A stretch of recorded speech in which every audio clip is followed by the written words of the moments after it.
नमस्कार. MD24 news चॅनलमध्ये आपला सर्व सदस्यांचा स्वागत आहे. सुकृत नगरसेवक कोण बनवू शकतं आहे, कोण बनवू शकत नाही, या संदर्भात माजी महापौर तथा ॲडव्होकेट UN बेऱ्या MD24 न्यूजशी बोलताना म्हणाले की सोलापूर महानगरपालिका किंवा इतर सर्व महापालिकेमध्ये सार्वत्रिक निवडणुका झाल्यानंतर सुकृत नगरसेवक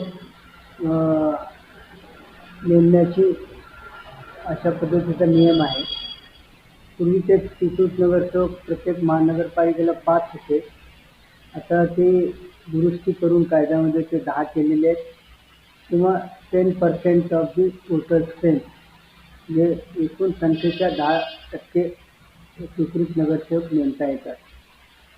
सुकृत नगरसेवक नेमण्या पाठीमागचा उद्देश असा आहे की एखादा डॉक्टर, इंजिनियर, वकील किंवा एखाद्या विशिष्ट विषयामध्ये प्राधान्य असलेल्या माणसाने त्या सुकृत नगरसेवक म्हणून महानगरपालिकेमध्ये जावं आणि त्यांनी त्याचा जो काही ज्ञान आहे किंवा त्या ज्ञानाच्या जोरावर त्यांनी महापालिकेत आपली बाजू मांडावी, अशा तऱ्हेचा उद्देश आहे.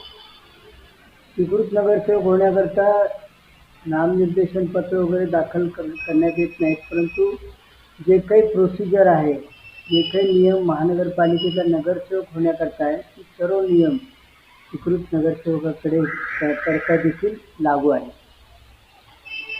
यासाठी काय संस्थेच संमती लागते? त्याच्यामध्ये एक समाजसेवक म्हणून एक विशिष्ट व्यक्तीला देखील सुकृत नगरसेवक होता येतं. एखाद्या सामाजिक, शैक्षणिक, साहित्यिक क्षेत्रात एखाद्या संस्थेमध्ये काम करीत असलेला कार्यकर्ता देखील या निवडणुकीमध्ये अर्ज दाखल करू शकतो आणि त्याची निवड होऊ शकते. पण जे नियम नगरसेवक होण्यासाठी आहेत, म्हणजे जसं आपण अर्ज करताना सगळे त्या ठिकाणी माहिती दिली पाहिजे, आपल्या प्रॉपर्टीची माहिती दिली पाहिजे, त्याला 3 अपत्य असलं नाही पाहिजे, जे काही नियम महानगरपालिकेचा नगरसेवक होण्याकरता आहे ते सर्व नियम या सुकृत नगरसेवकाकरता लागू आहे. समजा एखाद्या वर्षी गुन्हा दाखल असतील किंवा त्याला शिक्षा झाली असेल तर असा व्यक्ती सुकृत नगरसेवक होऊ शकतो. त्याला त्या गुन्ह्याच्या संदर्भामध्ये त्या अर्ज करताना त्याची माहिती द्यावी लागेल.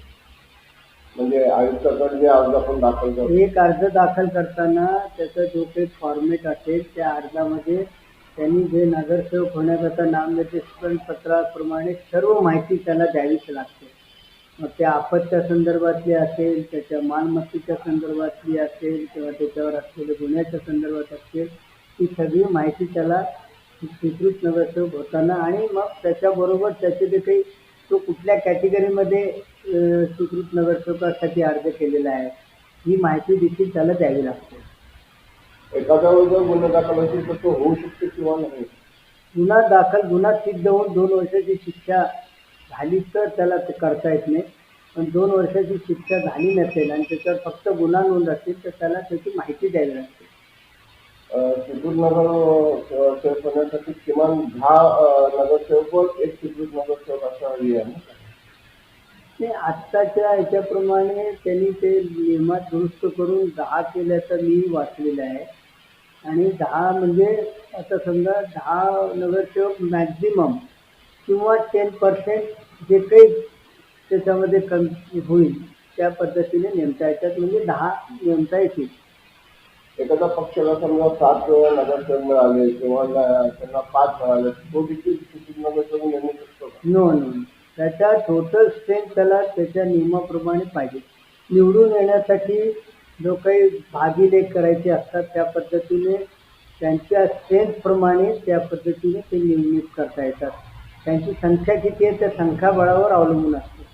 कारण आता सध्या सोलापूर महानगरपालिका एकंदरीत मोठा पक्ष म्हणून भाजप पक्ष 87 निवडून आलेले नगरसेवक आहे.